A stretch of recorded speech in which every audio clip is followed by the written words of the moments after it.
A Russian mafia boss named Dmitry Godman gives up his criminal empire and is exiled to England with his wife, Oksana, his children, Katya and Alex, and his beloved younger brother, Boris. After settling in London, Dmitry continues his shady business deals, invests the money in local businesses, and reluctantly starts his life anew as a wealthy, semi-reformed gangster, away from the violence and bloodshed. Hoping to provide the best future for his children, Dmitry sends them to private schools and makes sure they attend higher education. Hence, after finishing high school in a local private school, Alex attends Harvard Business School in America, where he excels in his studies. Then, once he graduates, Alex returns to London, and after turning down his parents' offer to help him financially or otherwise, due to doubts about its legality, decides to start his own business. Hence, despite being born with a silver spoon in his mouth, Alex distances himself from his family's criminal past and builds his own legitimate hedge fund from scratch, and soon becomes very successful. Soon, Alex meets the love of his life, Rebecca Harper, and starts a relationship with her. On the other side of the world in Russia, having exiled his competitor, Dmitry's sworn enemy and a former KGB agent turned mafia boss, Vadim Kalyagin continues to operate his criminal business, expands his empire without opposition, and thrives. One day, in the Arabian Peninsula, Vadim meets with his Indian business partner, Benny Chopra,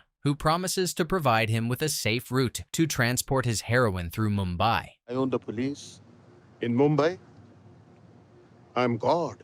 Relieved to get the reassurance, Vadim agrees to a deal with the man, and the satisfied duo goes their separate ways. However, a few minutes later, as Vadim is driven away, a young, mysterious woman rides by on a motorcycle, pretends to flirt with the boss, but soon plants a bomb on his car, causing a massive explosion. In London, Alex rushes to a charity dinner, where his whole family and Rebecca wait for him, and after apologizing for his tardiness, lovingly greets them. However, Dmitry scolds his son for talking to him in English and accuses him of forgetting his origins, until Oksana calms him down. Later, as everyone enjoys the party, Alex spends time with his disgruntled father, who confesses that he doesn't approve of Katya's boyfriend Femi and complains about their new way of life in a foreign country. After trying his best to calm down Dmitry, Alex calls his mother off the dance floor, where she was having a good time, and asks her to keep Dmitry company. Later, Boris pulls Alex and Rebecca aside and asks his nephew if he would reconsider joining the Godman business, and is disappointed to be turned down once again, and starts putting down Alex's business philosophy. Then, in the same breath, Boris presents Alex with a new opportunity.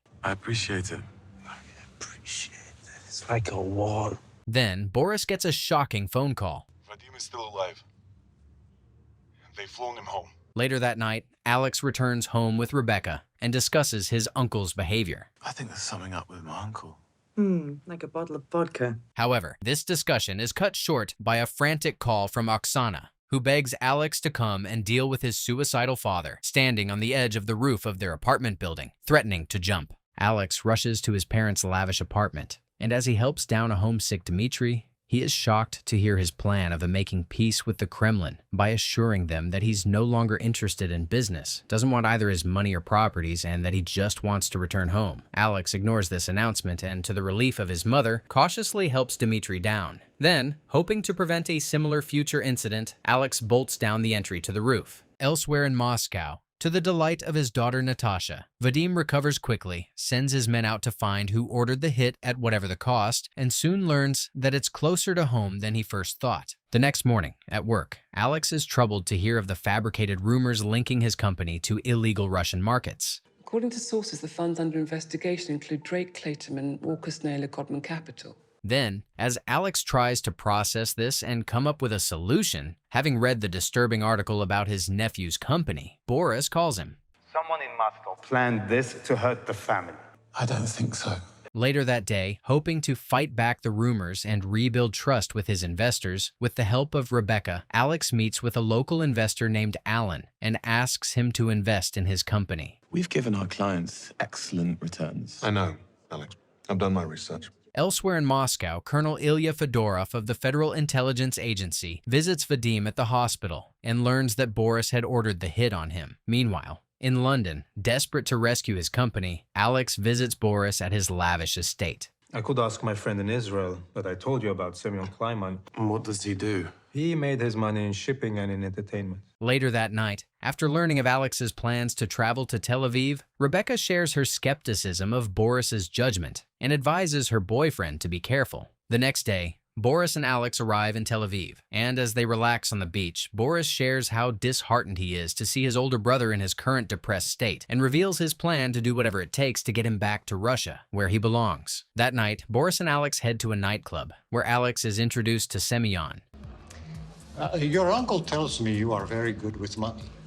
He's my uncle. Despite reiterating that he is not in the business of laundering money, Alex impresses Semyon with his answer, gives him a perfectly mapped out workaround for his question, and leaves to think about the partnership. Then, Boris and Alex drive away discussing the meeting. You could have gone to someone else, but you came to me.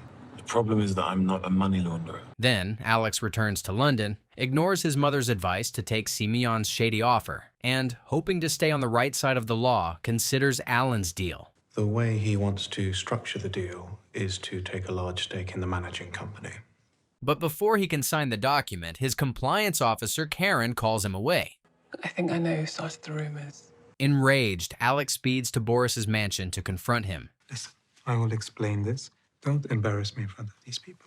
Alex calms down and joins the men in the living room, out of respect for his uncle, but is soon horrified to hear them discussing the attempt on Vadim's life. Then, as Alex tries to process the implications of this and his uncle's involvement in the matter, the men announce that now is the best time to make a move on Vadim and his weakening empire, reveal that they are prepared to do so, and ask Boris to give them $20 million to go through with it. However, seconds later, using a moment of Boris's distraction, the men act synchronously, and to the horror of Alex, they neutralize him while they attack Boris, slit his throat, and brutally murder him. Shocked to his core, Alex frees himself and runs to the safe room in the basement with the men in tow. Once there, with the sight of his beloved uncle's grisly murder replaying in his mind, Alex calls his mother. Go to the panic button in the bedroom. Alex, they're still there. Press any number. Luckily, as soon as the alarm blares, the men flee the estate. Later, at the morgue, Dmitri is absolutely heartbroken to hear of his younger brother's death and cries his eyes out, apologizing to Boris's lifeless body for not being there to protect him. For the funeral, Dmitri has a packet of soil flown in from his hometown, and, hoping it will provide a homely comfort to Boris's soul, sprays it all over his younger brother's coffin and grave, while crying his heart out. On the contrary, in Moscow, Vadim is discharged from the hospital, and as he goes home, his family throws him a big surprise party, where he enjoys himself with all his loved ones. In London, at the funeral reception, Semyon's associates, Tanya and Joseph, approach Alex and give him a SIM card to use to call their boss and arrange for a meeting. Someone will meet you outside Ravenscourt Park Station in an hour. Please forgive my absence at the funeral. Your uncle was a dear friend.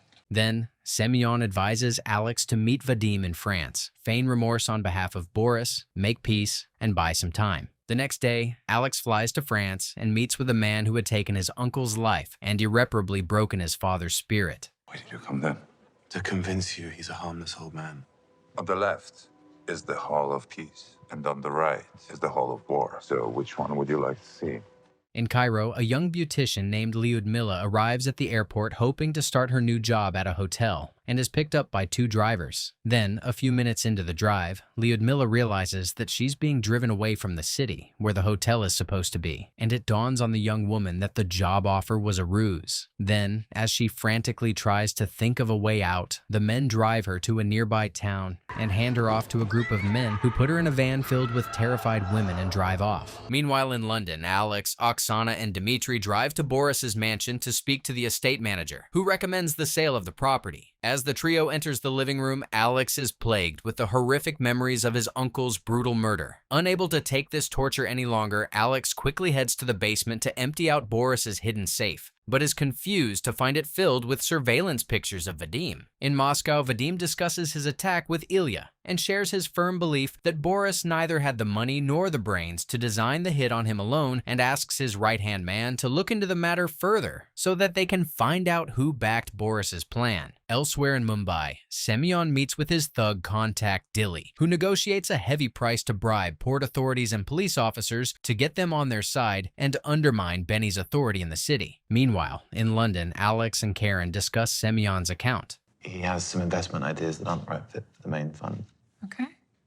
Some of the details. Then, as soon as Karen leaves, with a racing heart, Alex discreetly transfers money through accounts in the Cayman Islands, which soon finds its way to Dilly, who, as he promised, starts to bribe officials around the city. Elsewhere, in the Sinai Desert, Lyudmila is sold to sex traffickers, along with the other women, who fearfully await their destiny. In London, Rebecca and Alex go to Dmitry and Oksana's apartment for dinner. But once there, they are confused to find Dmitry listening to blaring music while Oksana sits in the bedroom fuming over her husband's childish behavior until Alex comforts her. Meanwhile, on the roof, Katya comforts her best friend and Alex's ex-girlfriend Masha and advises her to move on, as he already has. Later, after the Godmans, Rebecca and Masha have an awkward dinner. Alex helps his father to bed and comforts him as he shares how guilty he feels for Boris's death, as he believes he was killed because of him, and announces his belief that his family will be better off without him. Once settling his rambling father, Alex asks him about Semyon and learns that he is known for his cunning business methods. Meanwhile, in Prague, Semyon arrives to meet with a shady businessman named Retsnik and is picked up by his bodyguard,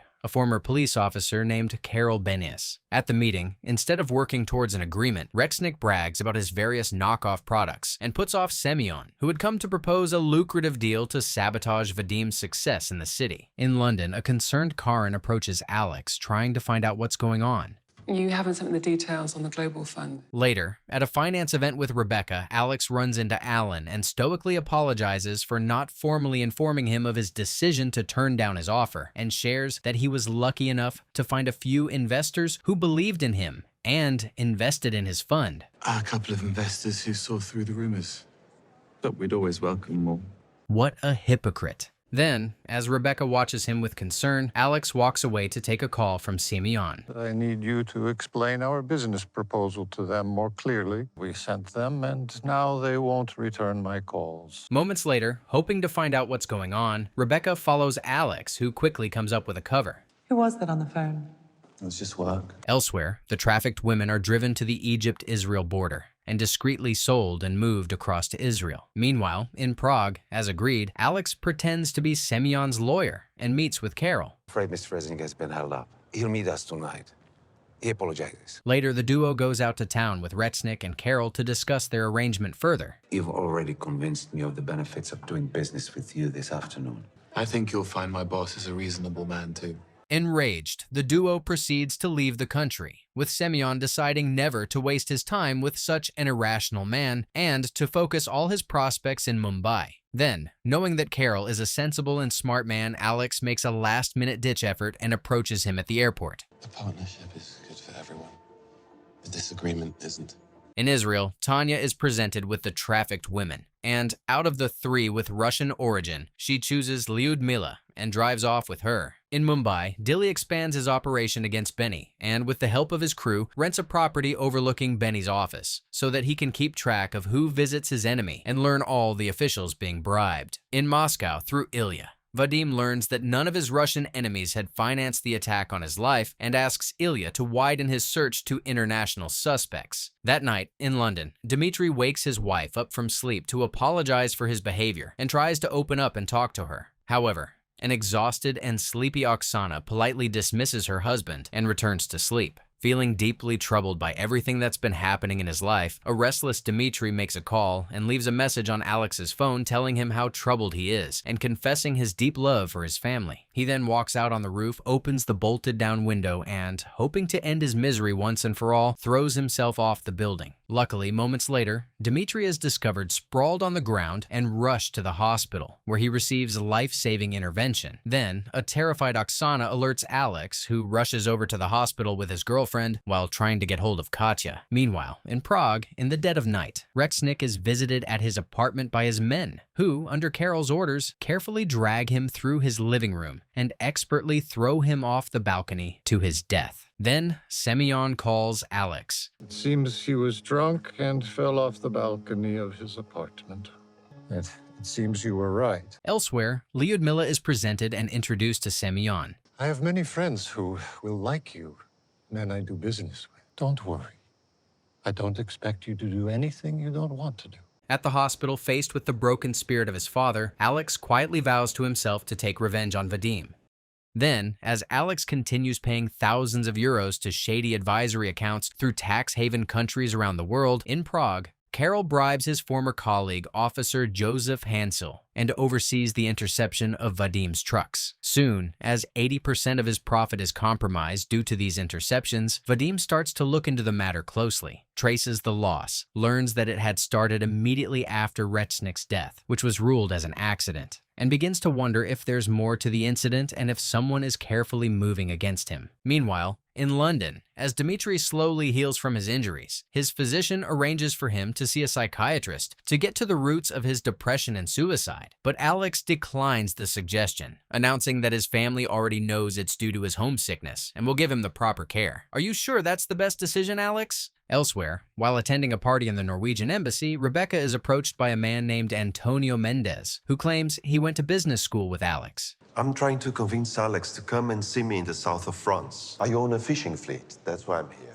Later, Rebecca returns home and shares her encounter with Alex, who finds the story bizarre and becomes suspicious. Then, hoping to put his mind at ease, Alex shows all the Antonios in his yearbook to Rebecca and is troubled to learn that just as he suspected, none of them resembles the man she met. But hoping to find out what's going on before scaring his girlfriend, he keeps this to himself. The next day at work, a concerned Karin approaches Alex. I'm sorry, I've just been really swamped.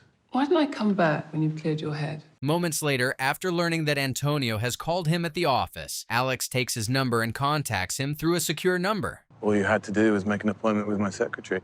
It will be more discreet if you came to visit me as a couple. Meanwhile, in Moscow, through Ilya, Vadim learns that his contacts in Mumbai are demanding more money, surmises that someone is paying off their competitors more money, and vows to get to the bottom of what's going on. In London, as suggested by Antonio, Alex talks to Rebecca. You want to come to the south of France?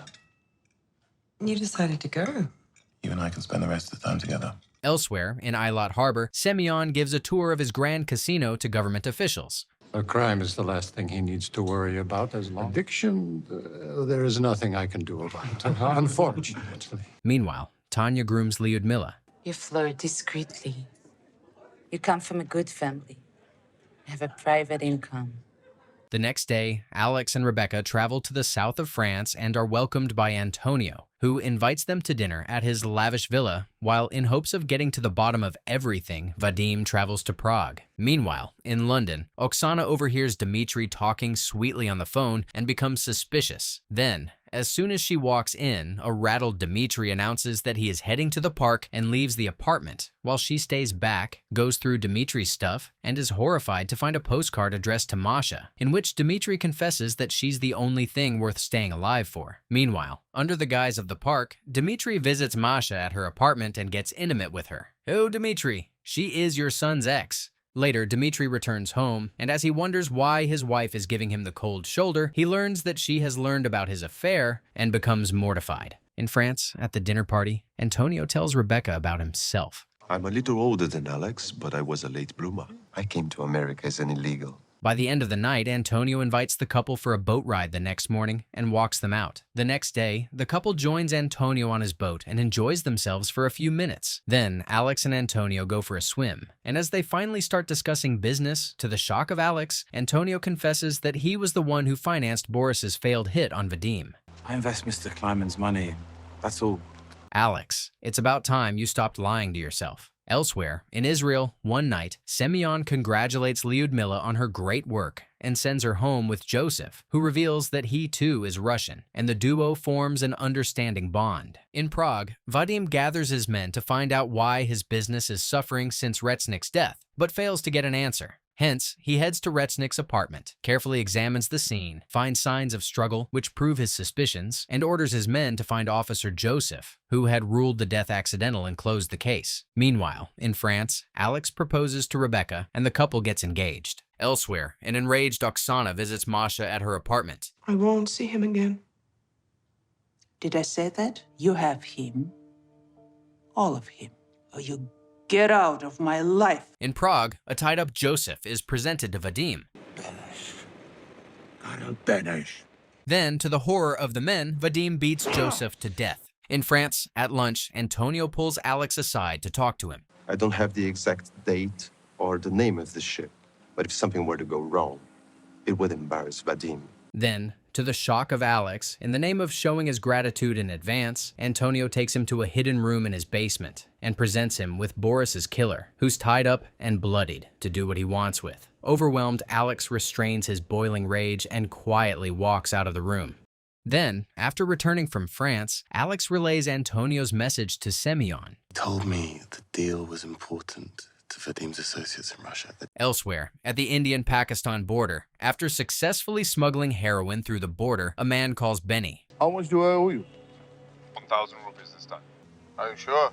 That's what our friend wants. Meanwhile, Vadim returns to Moscow and asks Ilya to find whatever he can about Karel. In Prague, Karel is devastated to learn of Yosef's fate, becomes riddled with guilt, and quietly attends the funeral, regretting ever getting his old colleague involved in his messy business. In London, the Godmans celebrate Alex and Rebecca's engagement, but with the tension between the parents, the party soon becomes awkward. Later that night, once everyone leaves, Dmitri tries to apologize to his wife, to no avail. The next day, at the office, as she tries to get access to the global fund, Karen is blocked and approaches a colleague. I don't have anything to do with that fund.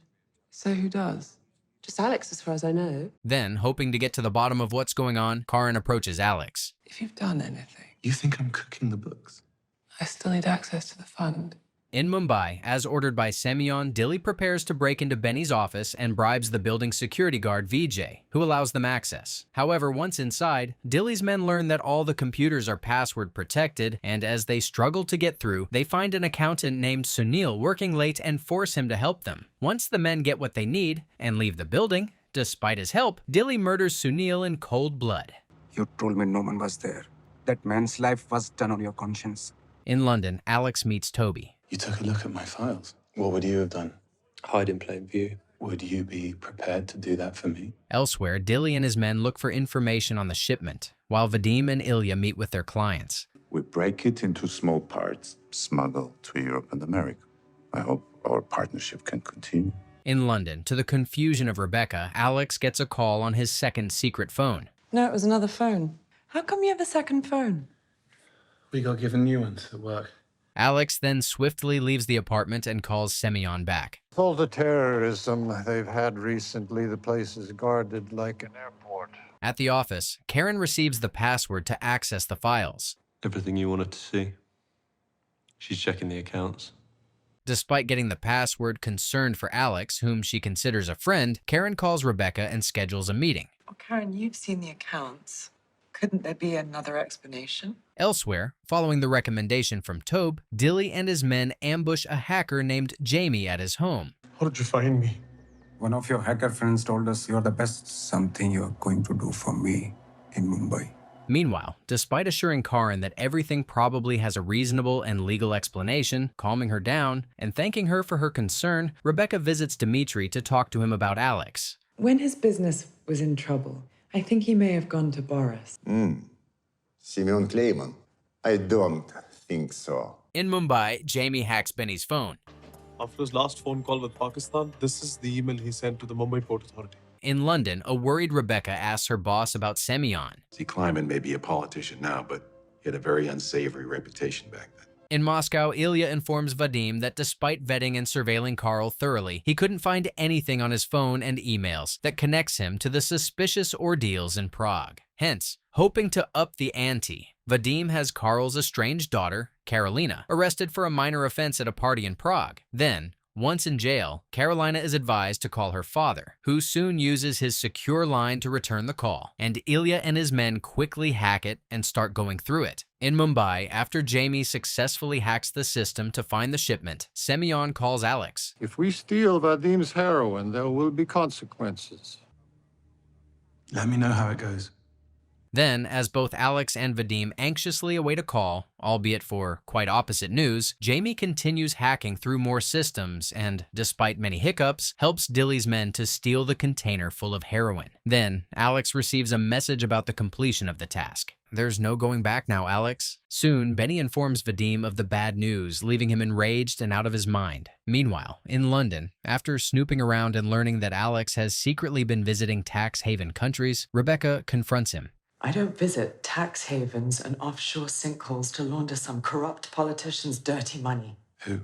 Semyon Kleiman. In Moscow, Ilya shares his suspicion that Benny may have stolen the heroin himself and informs Vadim that, no matter who's behind it, their associates are quite disappointed by the undermining ordeal. He then changes the subject and, to the utter shock of Vadim, reveals that after a thorough search, his team has learned that Semyon has been in constant contact with Korel since around Reznik's death and has even visited him in Prague with his nameless assistant. In Mumbai, Dilly finds the bloodied corpse of Benny, disposed of on the outskirts of the city, and instead of being shocked like a normal human, congratulates himself on being the unopposed king of the underworld. In Moscow, reeling from the shock of their discovery, Ilya and Vadim discuss Semyon's involvement in the sabotage. Meanwhile, at the casino, as Semyon discusses his plans with his partners and tries to impress them, an upset Lyudmila excuses herself from the group, and, to the annoyance of Semyon, steps out. Moments later, Joseph is sent to check on her and finds the young beautician upset at Semyon, who had promised to set her free a month ago. Joseph sympathizes with Lyudmila and assures her that Semyon is an honorable man who will never break his promise, and asks her to remain patient. In London, at the office, Alex discreetly answers Semyon's call. I need you to transfer $5 million into his account. Benny Chopra is dead. Our friends control Mumbai now. Moments later, Karen visits Alex in his office and apologizes for going behind his back to speak to Rebecca, and is relieved to hear that Alex understands where she's coming from and promises to extricate himself from Semyon's money as soon as possible. On the other side of the city, while having lunch with her best friend, Katya learns that Masha is pregnant and warmly congratulates her. But moments later, she gets the shock of her life. You didn't sleep with Alex. Dmitri. That isn't funny. Don't do that.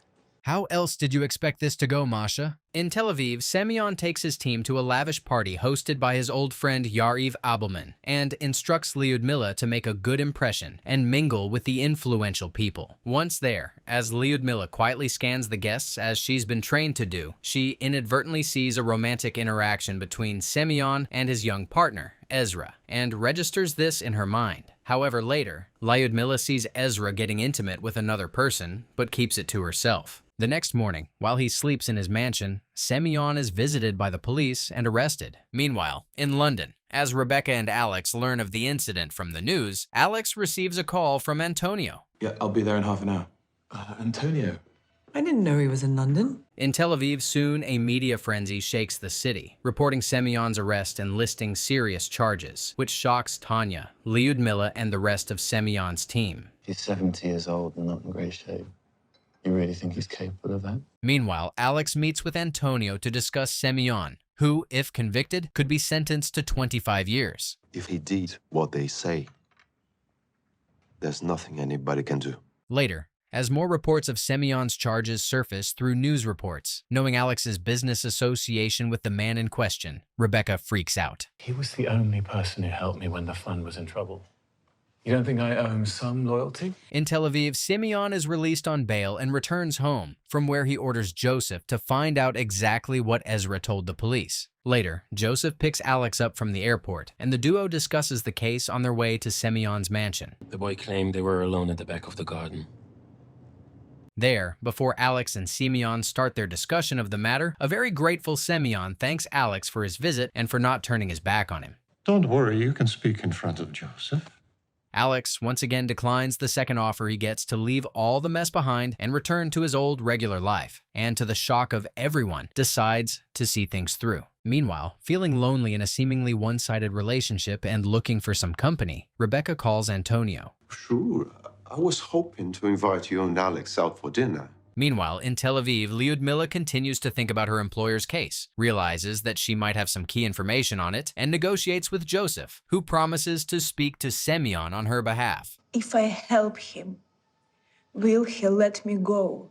Then, Joseph talks to Alex about Lyudmila. She has some information about Mr. Kleiman. Something that might help his case. Then, Alex is introduced to Lyudmila, and the trio drives to Yariv's mansion, while Lyudmila reveals what she knows. What time was this? 10-15 minutes before we go home. There, after hearing the description of the man seen with Ezra, Yarov identifies him as the young graphic designer named Ruben and gives his number to Alex, who poses as an art dealer from London, calls and schedules a meeting with him. Meanwhile, in London, Rebecca meets with Antonio and asks him about Alex's business dealings. When you saw him the other day, was anything wrong? What is it you're worried about? While in Tel Aviv, Alex meets with Ruben and, maintaining the ruse, questions him. You left at 2 in the morning. Excuse me? The party. As Ruben storms out, Joseph follows Alex's orders, runs after him, and incapacitates him. Then, Ruben reveals everything. These men, were they Israeli? They said they'd kill us both if we didn't go to the police. Meanwhile, in London, Antonio cancels his plans for the rest of the day and spends time with Rebecca, who thanks him for putting her mind at ease. Later, as Antonio walks Rebecca home, he receives a call from Alex, who's unaware of the budding friendship between his fiancée and business partner. Thank you again. Thank you. You first. No, you walked me to the door. In Tel Aviv, Joseph discreetly visits Lyudmila in her room and, after sharing that Alex has promised to find her a solution, gives her hope. In the morning, Alex visits Semyon and updates him. I said no to your Mexicans before. Why should I say yes now? As soon as you sign those papers, Ruben will go to the police and tell them everything. Unfazed by this, Alex calmly states that he's doing everything to avenge Boris's death. You are doing this for power, the same as all of us. Couldn't agree with you more, Semyon. Then, Joseph watches as Alex talks to Semyon about Lyudmila. Lyudmila, if it weren't for her, we wouldn't have been able to clear your name. She would like to go home. Then my answer is no. Despite this, Alex promises Joseph that he will do whatever he can for Lyudmila before calling Ruben and ordering him to go to the police with the truth. If they release you, call us and we'll come and get you. And as soon as he does, the police head to Ezra's house to question him. Later, feeling cornered by everything, Ezra overdoses and kills himself. Later, as news of Semyon's innocence is announced, Joseph discreetly informs Lyudmila that their plan hadn't gone as hoped. Elsewhere, Alex and Joseph go to pick up Ruben from the safe house. There, as Ruben steps out, to the horror of the duo, he's fatally shot by mysterious men who speed away on a motorcycle. Hey, we have to go now.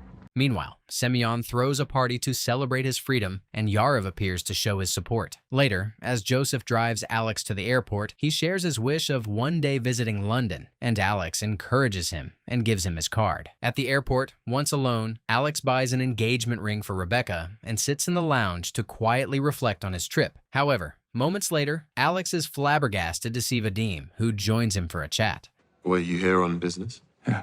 Have a safe trip back home. My regards to your family. As soon as he gets to London, a shaken-up Alex visits Antonio at his hotel. It wouldn't be easy for Vadim to try anything against you in London. That's why in this business, it's easier to have no attachments. That night, as Alex and Rebecca prepare to head to Alex's parents' place for dinner, they get into a fight. I told you everything. What would you believe? I'm not you. Then, to the shock of Rebecca, instead of trying to resolve the issue, Alex announces that she doesn't have to join his family for dinner and rushes out of the house, leaving her to realize that she no longer knows him. In Moscow, Vadim holds a meeting with his lawyer and Ilya. In London, after dinner, Dmitry informs Alex about Rebecca's visit and questions about Semyon. Then why you worry about my security now? Elsewhere, in Tel Aviv, Joseph assures Lyudmila that he will do whatever it takes to help her. You don't have to do that. I know. Meanwhile, Vadim calls his contact in London. I want information on their personal lives. He's lucky he doesn't have children. Following his conversation with Vadim, the man sets up an operation to infiltrate the Godmans and sends his people on a mission. Hence, despite the rising tension in their relationship, Alex and Rebecca go shopping for their engagement party. But unbeknownst to them, a surveillance team watches them up close and monitors their every move. Then, Rebecca becomes annoyed at Alex as he gets distracted by a call. I was thinking of visiting London. I was hoping to meet with you if you had time. When are you thinking of coming? Soon. Later that night, a paranoid Alex stands by the window of his house for minutes, monitoring the streets, which sparks another fight with Rebecca. What are you so afraid of? Then maybe you should move out for a while. I think we both need a break. The next day, Alex calls Joseph. Joseph, it's Alex Godman. I've been thinking about our conversation. Then, Joseph gives Semyon notice. Where? London. Is it more money you want? No, sir.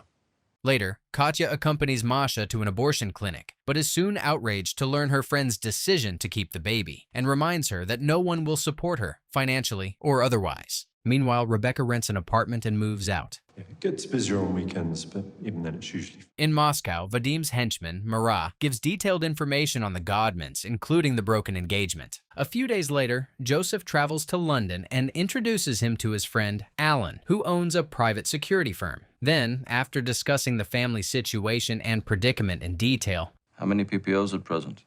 Just my father's chauffeur. My mother and sister probably wouldn't notice any covert surveillance. Alan and his team go to Dmitri's apartment and secure it. Then, Alan introduces each Godman to their new personal bodyguards. Elsewhere, in Prague, a beat-up Carolina goes to her father and informs him that her drug dealer had attacked her. An enraged Carol visits the man, beats him to a pulp for what he had done to his daughter, and forces him to give up the name of his employer, who had ordered the attack. In London, while swimming in her apartment building's swimming pool, Rebecca meets and befriends a single mother named Sylvie. On the other side of the city, Oksana and her bodyguard Jenny get along and go shopping together. There, a mysterious man approaches Oksana but soon notices Jenny and quickly flees. Meanwhile, instead of trying to work on his marriage, Dmitri visits Masha in her apartment and continues spending time with her. However, confused as to what to do about her pregnancy, Masha keeps Dmitri in the dark. Later, Katya visits her brother in his home and informs him of Masha's pregnancy. Alex turns white as a ghost as he finds out about Dmitri's involvement and becomes gutted for his mother. This is going to kill Mama. Elsewhere, in Moscow, hoping to provide his precious daughter a bright future, Vadim encourages her to study abroad, away from the troubles of his empire. A few days later, Carol calls Alex in London and tells him about the trouble in Prague. I knew one day there would be a war with Vadim, but not so soon. Protect your family too. Before they come for you, they'll go after them. That night, Alex and Katya visit Masha at her apartment. We'll do everything we can to look after you both. I'm not going anywhere. But if you're willing to find another way, we are too. In Moscow, Vadim's men inform their boss about the increased security around the Godmans and suggest using untraceable toxins to wipe them all out. However, Vadim turns down this suggestion, citing that he wants his enemies and the world to know he was behind the attack. Meanwhile, in London, Alex meets Carol for dinner and gives him a briefcase full of cash to bribe officials in Prague and improve his standing. Forgive me for asking, but what did they do to her? They just threatened her. Terrified by the ominous comment, Alex excuses himself to speak to Joseph. I need to check on Rebecca. We have someone watching her. I'll go there now. However, a seemingly guilt-ridden Carol continues rambling on. Your bodyguard hasn't come back. I sent him home. Alex speeds to Rebecca's apartment, where Rebecca has invited Sylvie over for dinner and is hosting her. As the ladies chat, Rebecca confides in her new friend that she's pregnant, and Sylvie congratulates Rebecca, assures her that she will be a good mother with or without a partner. Then, without missing a step, using Rebecca's moment of distraction, Sylvie takes out her gun and shoots her. Luckily, Joseph gets to the apartment in time, kills Sylvie, and rescues Rebecca, who's taken to the hospital and rushed into surgery. Later, a devastated Alex rushes to the hospital to check on Rebecca. Overwhelmed by everything, Alex confesses everything to his parents. I protect my family, not you! Please stop it! Then, Dmitri calms down, and after warning his son never to do any business with Semyon, he informs him that the only way to resolve the matter is by reaching out to Vadim and begging him for forgiveness. Seeing Alex's hesitation, Dmitri explains that since the Kremlin doesn't want any trouble with the UK government, they will urge Vadim to make peace and offer to contact his old friend Oleg at the Russian embassy to facilitate everything. Dmitri then genuinely comforts Alex and tells him he will always be on his side. Meanwhile, at the hospital, the police visit Rebecca and take her statement about the incident. I ask why you broke up. Because I didn't love him anymore. At the Federal Intelligence Agency in Moscow, Ilya's boss Irina calls Ilya into her office to ask him about the recent chaotic incidents in London. Despite being taken aback, Ilya calmly denies any knowledge. Meanwhile, following her father's advice, Natasha prepares to leave and study abroad in Paris. In London, Dmitri introduces Alex to Oleg. Not very intelligent to put myself and my family in this position. When his profits don't exactly match the inconvenience they cause. No one's happy to see anti-Russian headlines in newspapers. At the hospital, Katya visits Rebecca, who is slowly recovering, and passes on her message to Alex that she doesn't want to see him. In Moscow, just as Dmitry had anticipated, Ilya informs Vadim that Irina and the higher hierarchy are pressuring him and asks him to make peace with the Godmans. Then, in London, Dmitry informs Alex that Vadim has agreed to meet him in Istanbul. There, Alex arrives at the meeting hall and is shocked to see Semyon, who embraces him warmly and, despite their previous differences, pledges his support to him. I am going to agree to everything they ask. I'll give them everything they want as long as they leave you and your family in peace. Then, Ilya shows up and demands that Semyon give them access to his Mumbai connections and compensation for the stolen container full of heroin, and as he promised, Semyon accepts the terms without hesitation. Then, moments later, Vadim arrives, apologizing for his tardiness. I have some conditions of my own. My young friend here acted simply as an accountant. Then, as they prepare to go their separate ways, Semyon warmly bids farewell to Alex and Joseph without holding any grudges. However, later, Semyon visits Vadim in his hotel room. You should be aware that I'm not the only patron Mr. Godman has. Nothing good can come of this. Later, as Alex checks out of the hotel, he runs into Vadim, who bids him farewell. Maybe we'll see each other in Moscow next time. Tell your father that his friend Veniamin will be happy to see you. Confused by the ominous nature of the interaction, Alex remains frozen, trying to figure out what's going on to no avail. Then, Alex runs into Semyon at the airport. I'm sorry for what happened between us. I'll see you soon, my friend. I'm sorry, too. In London, relieved by the outcome of the meeting with Vadim, the Godmans go out for dinner and spend some time together. Later, as the family takes a walk back, Dmitry shares that the called truce might finally allow him to go back to Russia and promises Alex to show him around Moscow and teach him to be proud of his origins. Then, as the merriment continues, hoping to figure out the meaning behind Vadim's lingering words in his mind, Alex asks his father who Veniamin is, learns that he was a Russian crook, brutally murdered for dishonoring his word, and panics as he realizes that Vadim's parting words were threats against his father's life. Then, a frantic Alex calls Antonio and tells him about the threat. I want to meet your partners. I have a proposition for them. You need another gateway into Europe for your product. And I'm not doing this for profit. I'm doing this to survive. In Moscow, Vadim returns and, after spending a few peaceful days with his mother and Natasha, calls Merab and orders him to closely surveil Alex without even alerting Ilya to the mission. Elsewhere, Irina questions Ilya about whether there is any concrete evidence and paper trails linking him to Vadim's criminal activities and warns him to be careful, as the higher hierarchy is starting to lose faith in Vadim and advises him to cut his ties with him, as the different factions within the country are gaining power. However, Ilya dismisses this advice and vows never to turn back on his childhood friend. Then, Ilya visits Vadim and informs him that the Kremlin is after his empire and advises him to lie low and not to give them an excuse to take it. In London, Alex meets with Antonio and is introduced to his business partner, Guillermo. My parents are both Russian, but I was raised here. Unfortunately, that is often the case. Which is what I wanted to talk to you about today. That's where I hope I can be useful. Then, as an overwhelmed Alex steps out of the meeting, Antonio comes through on his promise and hands him a Mexican passport for Lyudmila. Go get Lyudmila out.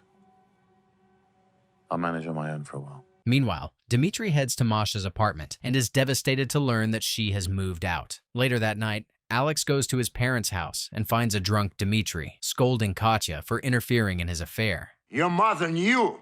She didn't know she was pregnant. I can do anything that I want! Tell your wife to her face what you've done to her! Then, as an intense altercation breaks out, the siblings protect each other against Dmitry's rage, and soon Alex neutralizes the drunk babbling man. Elsewhere, Joseph returns to Tel Aviv, enters Lyudmila's room, and sneaks her out. He then warns Tanya to wait until morning to report to Semyon that the beautician had run away, and rushes to the airport from where the duo flies to Moscow. In Moscow, hoping to set up his precious daughter and secure her future, Vadim transfers multiple properties and bank accounts to her name. In London, Alex meets with Oleg. If he's willing to meet, would you be prepared to go to Moscow? Oleg then informs Dmitry about the details of his meeting with Alex, and a drunk Dmitry visits Alex in his home. Do you understand? In Moscow, they kill you! A disheartened and regretful Dmitry embraces his son while desperately trying to come up with a plan to help him and rescue his family from the mess, which he feels has gone on for far too long. Then, Dmitry promises to talk to his friend in Moscow so that they can look after Alex while he's there. Meanwhile, looking to make a statement, Vadim orders Marat to kill Alex. In London, unaware that he's being followed by Marat, Alex visits Rebecca in the hospital. How long are they keeping you here for? Hopefully I'll be out next week, but because of you, I lost my baby. Shattered by the loss, Alex walks out of the hospital in despair. In Moscow, at Natasha's farewell party, Ilya informs Vadim that he has managed to cool down the inquiries over the shooting in London and advises him to enjoy and cherish the party, Natasha, and all his loved ones. Then, as the party continues and everyone has a good time, Vadim is invited to give a speech, and he gives a heartfelt speech describing how much he adores Natasha, who's not only his daughter, but also his friend, and wishes her the brightest future, as everyone applauds him. Then, this sweet moment seemingly affects Vadim and calls Marat, who's only inches away from Alex, and calls off the hit. The party continues into the wee hours of the night, and Natasha steps outside with her friends to get some fresh air. Moments later, a mysterious man comes up to her, and as he tries to talk to her, Vadim arrives. At the sight of Vadim, the man takes out his hidden gun and starts shooting. Vadim is equal to this and quickly retaliates, which chases the man away. However, when Vadim returns to the party, his whole world shatters as he finds a fatally wounded Natasha. Meanwhile, in London, Dmitry learns of this shocking incident and is worried about the implications and his son's safety, and calls Alex non-stop. However, he fails to contact him, and Alex boards the plane to Moscow. In Moscow, to the utter heartbreak of Vadim and his family, Natasha is pronounced dead on the scene and taken to the morgue. On the other side of the city, Lyudmila takes care of her sick mother at her apartment with the help of Joseph. Then, Joseph leaves to pick up Alex at the airport. Meanwhile, Alex arrives in Moscow, but he's detained and driven away in a mysterious squad car. Moments later, Joseph arrives at the airport, and after confirming that the flight has landed and waiting for a while, he calls a panicked Dmitry. He was on the flight. They don't have any other information. Alex is taken to an empty interrogation room where a grief-stricken Ilya visits him. I'm not sure what I'm doing. She was my goddaughter. She was 21. In London, a desperate Dmitry visits Oleg, who's quite shaken by the incident and hesitates to help any further and threatens him. In Moscow, Irina asks Ilya about the whereabouts of Alex and once again advises him to choose the right side of the current power struggle. Unfazed by this, Ilya makes a plan with Vadim and sends shady officers to pick up Alex from the detention center with the ruse of taking him to the embassy. After a few minutes of driving, Alex realizes that he's on his way to be handed over to Vadim. Why are we stopping? You have time. Sorry, I don't speak Russian. It's okay. And once the car stops at the meeting spot in a park, he escapes. Then, a lengthy ordeal ensues as Vadim, his numerous men, and the shady officers chase Alex around the park and a subway station. After a few minutes of an exhausting chase, Alex uses his wit to evade his enemies, borrows a phone to call Dmitry, and gets the shock of his life. You have to get out of Russia. I ordered a hit on Vadim. What were you thinking, Dmitry? Later, Ilya scolds Vadim for losing Alex and puts out an alert for Alex's arrest. Meanwhile, Joseph picks up Alex, takes him to the apartment, and offers to take him out of the country, but Alex politely asks him to hold off. In London, Rebecca is released from the hospital and is greeted by Katya, Femi, and Antonio, who have come to show their support, and she introduces Antonio to a suspicious Katya. Antonio is Alex's friend from Harvard. In Moscow, Vadim rushes to Ilya's office to speak to him, but Ilya calmly tries to escort him out and advises him that he shouldn't be seen there. However, instead of complying, a fuming Vadim threatens Irina and her associates before being escorted out. Elsewhere, Dmitry meets with Oleg, who informs him that his contact is still up to meet Alex and gives him the details. Using this, Alex meets with a woman in Moscow who drives him to meet with Grigory Mishin. You have a proposition for me. Then Alex discredits Vadim. If you'd invested in my fund at launch, you'd have doubled your money.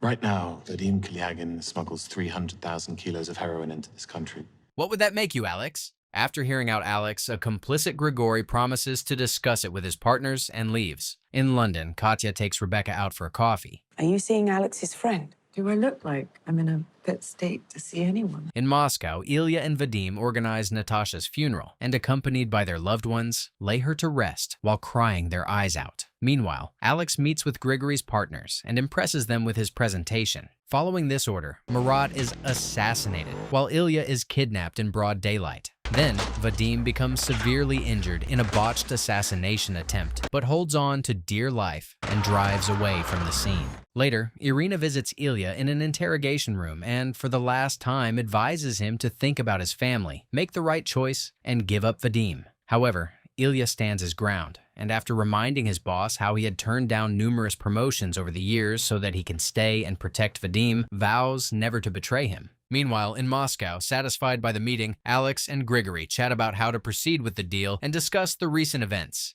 Part of the reason I came here was so that my father could return. You made your bed, Dmitri. Now you gotta lie in it. On the other side of the city, after dragging himself to his nearest safe house, Vadim calls Ilya, tells him about his grave injuries, gives him his location, and asks him to visit him there. Despite being relieved to hear from his oldest friend, whom he considers a brother, Ilya finds himself at a crossroads and decides that he can't possibly sacrifice the safety of his wife Anna and his young children for a seemingly lost case and tries to figure out how to proceed. Meanwhile, Alex receives an ominous phone call. We have to see it through. Neither of us can afford to leave Vadim alive. Elsewhere, Ilya heads to the safe house, waits by the door, and is shocked to see Alex. Then, hiding his shock, Ilya rings the bell and taunts Alex. As soon as he hears the bell, Vadim answers it, and thinking it was his friend, buzzes in Alex, while Ilya stays back. Alex then quietly and cautiously walks up and finds a severely injured Vadim holding his wound. Did Ilya give you a message from me? Tell him I would do the same thing for my family.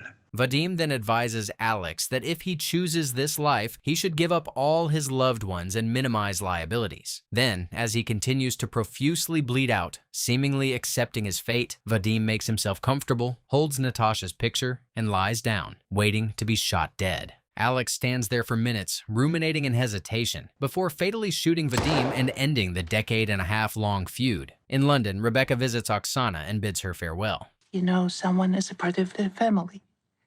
When you feel their pain. Then she goes to the home she shared with Alex and packs her stuff while reminiscing about the good times she had with Alex and debating calling him and making up. Meanwhile, in Moscow, Alex goes to the small apartment he grew up in, asks permission to look inside, and enters. Then, as he goes inside, taking in the faint familiarity of the place, he suddenly feels connected to his origins and feels at home, as if he was always meant to be there. Elsewhere, at Lyudmila's apartment, Joseph and Lyudmila start a relationship, and Joseph promises to visit her soon before rushing out to be by Alex's side. Then, Grigory takes Alex with him to meet with Antonio and Guillermo and withdraws after giving him the power to negotiate on his behalf.